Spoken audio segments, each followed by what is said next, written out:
भक्तमय जियोगे, शिवमय जियोगे और सुंदरमय जियोगे।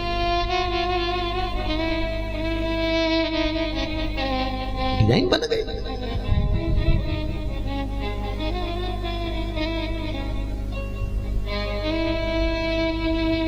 उसके मूल आधार पर अगर हम जीना सीख गए, परमात्मा मिल गया, शिव को मिलने में देरी कहां है।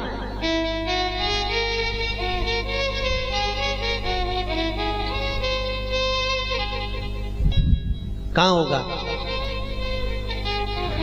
इतना उत्तराखंड में त्रासदी मची, शंकर वहीं की वहीं पर, पर्वत के पर्वत लुढ़क गए, अच्छे अच्छे निपट गए, और मेरा केदारेश्वर जमा की जमाई रहा। कहां गया? कौन प्रामाणिकता देवे? मल्लिकार्जुन में आज भी दो ध्वजा लगती है, एक लाल एक सफेद। लाल ध्वजा पार्वती जी का मूल है, श्वेत ध्वजा शंकर जी का मूल है। अमावस्या के दिन सफेद ध्वजा उड़ती हुई नजर आती है मंदिर पर, और पूर्णिमा पर लाल ध्वजा उड़ती हुई नजर आती है मंदिर पर। एक ध्वजा पूरे साल पूरे महीना लटकी ही रहती है, उड़ती नहीं। कहते हैं एक बार माता पार्वती भगवान कार्तिकेय से मिलने आती हैं, और फिर एक बार शंकर जी मिलने आते हैं, वही ध्वजा उड़ती जो आता है। कहां जाओगे?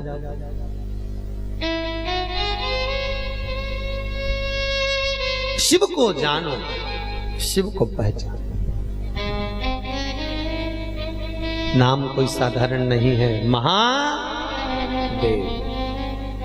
देवताओं में भी जो देव है और देवों का भी जो देव है, जो भयो बनकर प्रकट हुआ है, भयो बनकर निवास कर रहा है, भयो बनकर बड़ा बनकर जो बैठा है, जो देवताओं का भी संचालन करता है और संहार करता भी जो है, वो शिव ही है।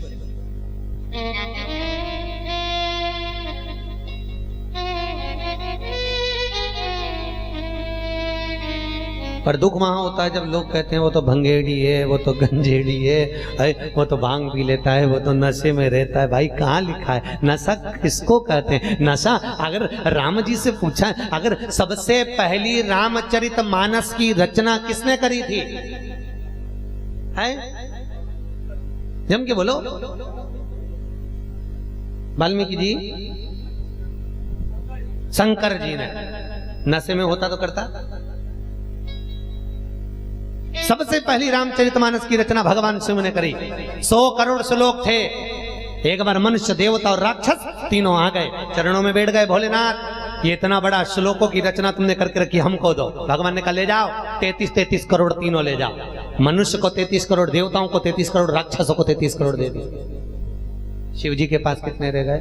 1 करोड़। थोड़ी देर बाद मनुष्य, देवता, राक्षस फिर आ गए। भोलेनाथ, त्रिकालदर्शी, कैलाशी, अविनाशी। भगवान ने कहा अब क्या हो गया? प्रभु 1 करोड़ श्लोक आपके पास में, ये हमको दे दो रामचरितमानस के। भगवान ने कहा ले जाओ, 33 लाख ले जाओ। शिव जी के पास कितने रह गए? 1 लाख। थोड़ी देर बाद मनुष्य, देवता, राक्षस फिर आ गए, क्योंकि मन और मसान कभी नहीं भरा था। फिर आ गए। मन भराता है क्या? बोलो तो नहीं। अभी नई साड़ी खरीदी, अभी बाजार में से जाओगे कोई नई डिजाइन दिख जाएगी, ओहो इतनी बढ़िया, कल आऊंगी। अभी तो मैं गीता वाटिका जा रही हूँ, बाद में लेके जाऊंगी। मन भराया नहीं, जहां बनी रही मन। मनुष्य, देवता, राक्षस फिर आ गए। भोलेनाथ, शंकर भगवान ने पूछा अब क्या हुआ? 1 लाख श्लोक आपके पास में। भगवान ने कहा ले जाओ, 33 हजार ले जाओ। शिव जी के पास 1000 बचे। हर हर महादेव। 1000 श्लोक शिव जी के पास। थोड़ी देर बाद मनुष्य, देवता, राक्षस फिर आ गए। भोलेनाथ, शंकर जी ने पूछा अब क्या हो गया? प्रभु 1000 श्लोक आपके पास में। भगवान ने कहा ले जाओ, 33 और ले जाओ। शिव जी के पास मात्र 100 श्लोक। थोड़ी देर बाद फिर आ गए। प्रभु 100 श्लोक आपके पास। भगवान ने कहा ले जाओ, 33 और ले जाओ। शिव जी के पास मात्र 1 श्लोक बचा। फिर आ गए भोलेनाथ। भगवान ने कहा अब क्या हो गया? श्लोक तो एक ही बचा है ना मेरे पास में। शंकर भगवान, प्रभु आप दयालु, आप दातार, आप त्रिकालदर्शी, आप कैलाशी, आप अविनाशी, 1 श्लोक रखकर क्या करोगे? भगवान ने कहा 1 श्लोक लेने वाले 3 बांटू कैसे? शंकर भगवान ने उस 1 श्लोक को देखा, संस्कृत के अनुष्टुप छंद का श्लोक था। संस्कृत के अनुष्टुप छंद में 32 अक्षर होते हैं। भगवान शंकर ने 10 अक्षर तीनों को दे दिए, ले जाओ। अब शिव जी के पास कितने अक्षर रह गए? 2। थोड़ी देर बाद मनुष्य देवता राक्षस फिर आ गए। भोलेनाथ, प्रभु ने कहा अब क्या हो गया? प्रभु सारी रामचरितमानस आपने सबको दे दी, ये 2 अक्षर आपके पास में दे गए, ये भी हमको दे दो। भगवान ने कहा पूरी रामायण तुमको दे दी, पूरी रामचरितमानस तुमको दे दी, पर ये 2 अक्षर नहीं दे सकता। मत दीजिए भोलेनाथ, पर ये तो बता दो कि आपने अपने पास में 2 अक्षर कौन से रखे हैं? भगवान कहते हैं एक रा और दूसरा माँ। ये राम मैंने अपने पास रखा, बाकी का सब दुनिया को दे दिया, सारा दे दिया। शिव जी ने अपने पास कुछ नहीं रखा। क्या रखा? कोई जायदाद नहीं, कोई जमीन नहीं, कोई हिस्सा नहीं, कोई प्रॉपर्टी नहीं। जो मुर्दा जाता है वही जल जाता है, उसी की हिस्सा, उसी की जमीन हो जाती। जल लो, लो तुम ही जल लो, आ जाओ, पड़े रहो। थोड़ी देर के लिए शमशान। कौन होगा व्यक्ति जो अपना घर दे देता हो मुर्दा जलाने के लिए? तुम में हो कोई ऐसा? नहीं बताओ तो सही। गोरखपुर में कोई ऐसा हो जो अपनी बिल्डिंग मुर्दा जलाने के लिए देता हो कि आ जाओ हमारी बिल्डिंग का मुर्दा जला लो? अब उसको देखो कितना दयालु, दातार, कैलाशी मेरा शंकर अपने घर में बैठ करके देता, यहाँ जला लो भैया, लिया पटको। क्यों? क्योंकि बाकी का तो सब अपने छोरों को दिया, अब हमारे पास आया। लगा वाग। और शंकर भगवान बोले अच्छे से देख के जलाना, कोई चेन में नहीं रह जाए गला में। तो परिवार वाले बोले चिंता मत करो, तीसरे दिन आएंगे तो और खंगाल के जाएंगे, जितना बचा होगा वो भी ले जाएंगे। और मुर्दा जला, उसके तीसरे दिन फिर पहुंच गए फावड़ा लेके, लकड़िया का। आप क्या जाते कि नहीं जाते पता नहीं, तीसरे दिन जाते उठावना करने, खारी समेटने, हड्डियां बटोरने। फिर पहुंच गए तीसरे दिन, छाट छाट के निकाल रहे। ये उंगली है, ये अम्मा के दांत है, ऐसी झोली में इकट्ठा कर लिया। मेरे को तो ऐसा लगता है जैसे घर जाके रबड़ी बना के खाएंगे बाद दांत की। कहाँ ले जाओगे? कि गंगा जी ले जाएंगे। किसी ने गंगा मैया से पूछा, इतने सारे लोग तुम्हारे पास में ला ला के अपने पूर्वजों की हड्डियां डाल देते हैं, तुम क्या करती हो? गंगा जी बोली ऐसे पापियों को मैं खुद नल्ले में ले जाके डाल। गंगा मैया कहती है जिसने अपने जीते जी कभी गंगा नहीं नहाया, जो कभी जीते जी गंगा जी के तट नहीं आया, जो कभी जीते जी तीर्थ करने नहीं गया, ऐसा पापी जब मरने के बाद उसके परिवार वाले उसकी अस्थियों को लाकर मेरे में डालते हैं, उनको मैं नल्ले में पटक देती हूँ। और जो एक बार जीते जी गंगा नहा कर चले गया, गंगा कहती है उसको मेरे पास आने की जरूरत नहीं, मैं उसको वहीं से तार देती हूँ, मैं वहीं से तार देती हूँ। मरने के बाद उसकी हड्डियां भी मत लाओ तो भी गंगा तार देगी, पर जीते जी एक बार तो गंगा जाओ। हर हर महा कहाँ तारा है सब रखा है। नारद जी महाराज तप किए। नारद जी महाराज के कल कथा में था, अभिमान को तोड़ने के लिए भगवान विष्णु ने लीला रच दी। क्यों? क्योंकि वो शिव के लिए अपशब्द। निवेदन है, जहां आपके गुरु, जहां आपके ईश्वर, जहां पर भगवान शंकर की अगर बुराई भी होती हो तो वहां मत जाइए। दक्ष प्रजापति की यहां पर यज्ञ हुआ था कि नहीं हुआ था? और दक्ष प्रजापति ने इतना बड़ा यज्ञ रखा, सबको बुलाया, सारे देवी देवताओं को बुलाया। शास्त्र उठाकर देखिए, यज्ञ में ना विष्णु गए ना ब्रह्मा गए। यज्ञ में ना ब्रह्मा जाते हैं ना विष्णु जाते हैं। क्यों? क्योंकि भगवान नारायण और भगवान ब्रह्मदेव को यह मालूम था, ब्रह्मा जी तो जा रहे थे, नारायण ने कहा कहां जा रहे हो? कि दक्ष प्रजापति के यज्ञ में। क्यों? क्योंकि मुझे वर दिया गया है कि जहां यज्ञ होगा ब्रह्मास्त्र के रूप में तुम्हें बैठना पड़ेगा, ब्रह्मा जी की गादी वहां बनी रहेगी, तो मुझे तो जाना पड़ेगा। ब्रह्मा जी पर जिस जगह पर शिव नहीं जाएगा उस जगह पर न नारायण जाएगा न ब्रह्मा जाएगा। शंकर नहीं तो वहां कुछ नहीं।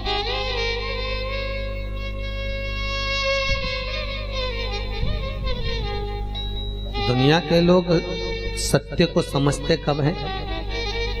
जब मर जाते हैं, तब लोग लेके जाते हैं, तब चिल्लाते हैं। और आगे वाले क्या चिल्ला रहे हैं? अरे अच्छे से बोलो, बड़ा सुंदर शब्द है राम नाम सत्य है। हमारा तो कहना रहता है लोग मरने के बाद बोले उससे अच्छा है दीपावली मिलने जाओ तो हैप्पी दिवाली ना कहिए, डायरेक्ट जाकर कहो सेठ जी राम नाम सत्य है, सेठ जी नीचे गिर जाए, सेठ जी नीचे। क्यों, तू मेरा बुरा चाहता है? नहीं सेठ जी, अभी तक जिंदगी में बहुत झूठ बोल लिया, मरने के बाद लोग बोलेंगे उससे अच्छा है अपन बोले राम नाम सत्य है। सत्य में हम कई बार कहते हैं कि लोग शमशान बनाते हैं तो गांव के बाहर, शमशान बनाते हैं शहर के बाहर, बहुत दूर शमशान बनाएंगे। हमारा निवेदन है शमशान हर चौराहे पर बनाया जाए। क्यों? क्योंकि जैसे पान की दुकान चौराहे पर होती है तो पान खाने की याद आती है, कपड़े की दुकान चौराहे पर होती है तो कपड़ा खरीदने की याद आती है, किराने की दुकान बाजार में होती है तो किराना खरीदने की याद आती है, मोबाइल की दुकान चौराहे पर होती है तो बैलेंस डलवाने की याद आती है। हर चौराहे पर जब मुर्दा जलते हुए देखोगे, शमशान देखोगे, तो तुम्हें भी अंतिम समय की याद बनी रहेगी कि हमें भी परमात्मा के पास जाना है। तो थोड़ा सत्य बोल लें, थोड़ा अच्छा व्यवहार कर लें, थोड़ा मीठा व्यवहार कर लें। इसीलिए निवेदन है राम नाम। अब अभी नहीं बोले हो, अच्छे से बोलो, मरने के बाद लोग बोलेंगे अपन जीते जी बोलो राम नाम सत्य है, सत्यमय जियो। एक बच्चा दिवाली के दिन बोला, इतना सा बच्चा, उसने कहीं कथा में सुन लिया होगा टीवी पे, तो कई बच्चे लोग कथा सुनते रहते, उन्होंने सुन लिया तो उन्होंने कहा सियोर वाला गुरुजी ने बोला है, तो छोटा सा बच्चा दिवाली के दिन बोला राम नाम सत्य है, राम नाम सत्य। मम्मी ने मोगरी उठा के धुन दी, अल्लाह। अब बच्चा बोला मुझे क्यों मारा? चुप रहे, त्योहार के दिन ऐसा बोलता है।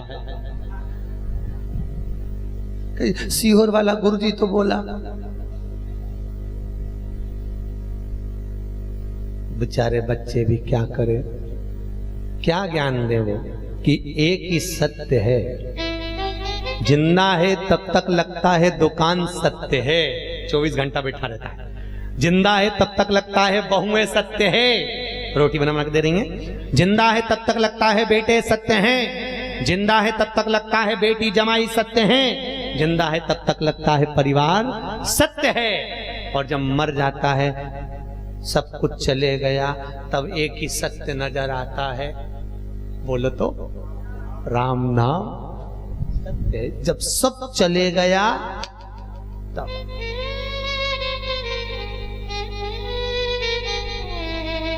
बच्चे क्या जाने, एक टीचर ने बोर्ड पर लिखा, बोर्ड पर टीचर ने बोर्ड पर लिखा महाभारत, बोर्ड पर लिखा, और बोर्ड पर लिखकर पप्पू को खड़ा करा है, पप्पू खड़े हो, जी मैडम, जी मिस, ये महाभारत किसने लिखी? मिस आपने लिखी। मिस ने उसको टेबल पे खड़ा करके छड़ी से धुनाई कर दी। बच्चा घर गया, माँ ने पूछा कल स्कूल का टाइम क्या है? मम्मी कल स्कूल नहीं जाऊंगा और अब मुझे स्कूल जाना ही नहीं। क्यों नहीं जाना? आज क्या फिर टीचर ने मारा तेरे को? हाँ, क्यों मारा? मम्मी टीचर ने बोर्ड पर लिखा महाभारत और मेरे को खड़ा करके पूछा बता पप्पू महाभारत किसने लिखी? मैंने कहा मिस आपने लिखी, तो मिस ने मारा। अब बता मम्मी किसने लिखी? तो माँ बोली बेटा महाभारत तो श्री वेदव्यास जी वर्णन करें, परंतु मम्मी बोर्ड पे तो किसने लिखी थी? मिस ने। बच्चे ज्ञान की मुद्रा का प्रकाश है, उनको मोड़ना है। हमारा तो निवेदन है, गीता परिवार वाले कहते, गायत्री परिवार वाले कहते हैं हम सुधरेंगे, अच्छे से बोलो, युग सुधरेगा, हम बदलेंगे। कितना बदले अभी तक? क्योंकि वो तो बोल रहे हैं ना हम बदलेंगे, युग बदलेगा। अपन कितना बदले वो बताओ। कुछ बदले? हम ये नहीं कहते कि तुम घर छोड़ दो, परिवार छोड़ दो, रिश्ते छोड़ दो, नाते छोड़ दो। शिव पुराण कहती है सब में रहो, क्योंकि मेरे भोलेनाथ जी पूरे परिवार में रहते थे। पूरे परिवार में रहो, पर इतना याद रखो कर्म करो पर ध्यान रखो पत छूटे ना। इतनी भरो हवा गुब्बारा, इतना याद। कर्म करिए ध्यान रखकर करिए, पथ पर चलो ध्यान रखकर चलो, ऐसा कर्म ना हो जाए कि गुब्बारा फूट जाए। ऐसा कर, राम नाम सत्य है।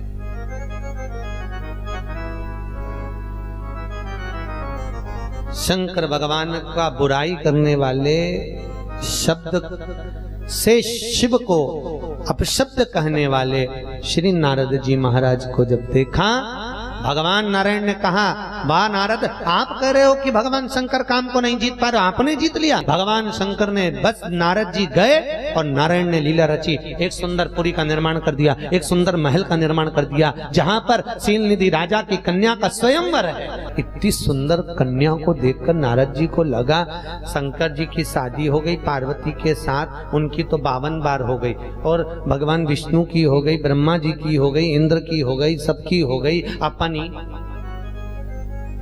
रहेगा, अपन रहेगा, बस अपनी ओर हो जाए तो इससे सुंदर कन्या कहां मिलेगी, इतनी बढ़िया लड़की कहां मिलेगी। नारद जी ने विचार करा, बस अब तो शादी करूंगा और करूंगा ही। और विचार कर नारद जी महाराज उसी समय पर बस तुरंत सुंदर रूप बनाने के लिए नारायण का आराधना करने लगे। प्रभु ऐसी कृपा कर दीजिए, मेरा सुंदर रूप बना दीजिए जिसमें मेरा हित हो। शब्द देखिए, जिसमें मेरा हित।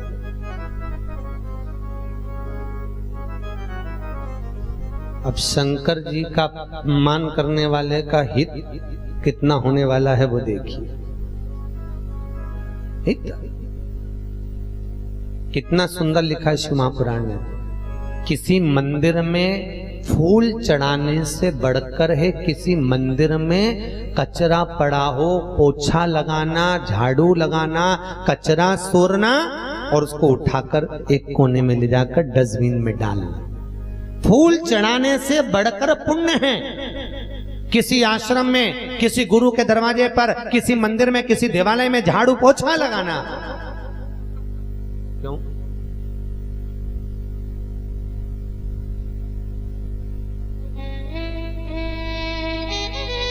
परम पूज्य 1008 संत शिरोमणि श्री राम सुखदास जी महाराज ने अपनी वाणी में कहा कि वृंदावन में ब्रज में निवास करने वालों से भी बढ़कर पुण्य भागी हैं ब्रज की नाली साफ करने वाले और ब्रज में झाड़ू लगाने वाले। परम पूज्य राम सुखदास जी महाराज किसी तीर्थ में, किसी देवालय में, किसी धर्म की जगह पर, किसी सत्संग में, किसी कीर्तन में, किसी भजन में, हमने सुबह सुबह देखा, यहाँ से तो आप लोग चले जाते हो ना, सुबह सुबह हमने देखा यहाँ ट्रस्टी लोग भी कुछ ना कुछ काम में लगे रहते हैं गीता वाटिका के। और कुछ लोग, हम सुबह जब प्रणाम करने निकलते हैं, सुबह के टाइम पर सेवा करते सी लाडले कल्लू की, और सब दूर हम प्रणाम करने निकलते हैं, हम यहाँ पर भी आते हैं प्रणाम करने के लिए। तो यहाँ पहुंचते हैं तो हमने देखते हैं कि कई सेवादार, सेवा करने वाले, कई गीता वाटिका के सेवक कहीं चादर सही कर रहे हैं, कहीं झाड़ू लगा रहे हैं, कहीं पोछा लगा रहे हैं, कहीं गादी को ठीक कर रहे हैं, कहीं किसी चीज को उठाकर वहां रख रहे हैं। हम देखकर हम वहीं से दंडवत कर चले जाते हैं कि हम इन पोथी को दंडवत करें, उससे पहले इन सेवादारों को दंडवत है जो इतनी सेवा दे रहे हैं, इन सेवा करने वाले। क्यों? राम सुखदास जी महाराज ने अपनी वाणी में वर्णन किया है, संत शिरोमणि ने, परम पूज्य संतों में संत शिरोमणि राम सुखदास जी महाराज कहते हैं, एक झाड़ू लगाने वाला, एक नाली साफ करने वाला बड़ा है जो ब्रज की रज में रहकर आपके लिए राहें बुहार कर आपका मार्ग प्रशस्त कर रहा है। मार्ग प्रशस्त। कभी कभी गीता वाटिका में आया करो तो एक झाड़ू ढूंढ के तुम भी लगाया करो। कभी कभी गीता वाटिका में आया करो, कहीं पानी पड़ा दिख गया, कहीं झाड़ू लगाने का मन करे, कहीं पोछा लगाने का मन करे, कोई गंदगी पड़ी है साफ करने का मन करिए। क्यों? भगवान की राह जिसने साफ कर दी उसकी राह अपने आप साफ हो गई। अब शबरी का चरित्र करा है, शबरी के दरवाजे पर शबरी रोज रंगोली डाल कर रखती थी, रोज बुआरी लगा कर रखती थी, रोज शबरी किसी ना किसी रूप में भगवान को पाने का प्रयास करती थी। भगवान आएंगे आएंगे, भगवान आए। क्या खिलाया था शबरी ने भगवान को? है शंकर जी को शिवरात्रि पे क्या चढ़ाया जाता है?